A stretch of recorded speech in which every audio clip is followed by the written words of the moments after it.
Healthy ব্রেকফাস্টের খুব ভালো একটা অপশান হতে পারে এই দোসা, যেটা তৈরি ওটস আর বিট দিয়ে। তো প্রথমে একটা বিট গ্রেট করে নিচ্ছি। এবার দোসার ব্যাটারটা তৈরি করব, তার জন্য একটা গ্রাইন্ডিং জারে ওটস নিয়ে নিলাম। হাফ কাপের মাপে 3 কাপ নিলাম। আর বিট যেটা গ্রেট করে রেখেছিলাম সেখান থেকে বড় চামচে 2 চামচ নিলাম। জিরে, কাঁচা লঙ্কা, 2 টুকরো আদা, একটু জল দিয়ে এটাকে পেস্ট বানিয়ে নেব।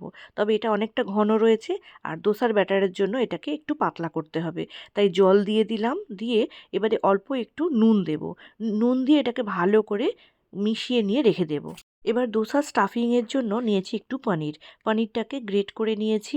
আর এখানে গাজর নিয়েছি, সেটাকেও গ্রেট করে নিয়েছি। একটু পেঁয়াজ কুচিয়ে নিয়েছি। এবার ফ্রাই প্যান বসিয়ে দিয়েছি, অল্প একটু রিফাইন্ড অয়েল দিয়ে ব্রাশ করে তার মধ্যে জল দিয়ে আগে এটাকে মুছে নেব।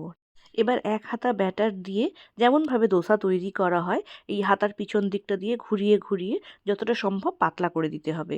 এবারে পেঁয়াজ কুচি, গাজর কুচি আর যে পনির গ্রেট করে রেখেছিলাম সেগুলো স্টাফিং দিয়ে দিলাম। দিয়ে কিছুক্ষণ রেখে উপর থেকে একটু রিফাইন্ড অয়েল দিয়ে সাইড থেকে খুব সহজেই এটা উঠে আসবে। তবে যেহেতু ওটস রয়েছে, এটা খুব বেশি মচমচে হয় না, একটু নরম হয়। তবে স্বাস্থ্যের জন্য কিন্তু ভীষণ ভালো। ব্রেকফাস্টের জন্য বা ডিনারের জন্য এটা করে খেতে পারেন।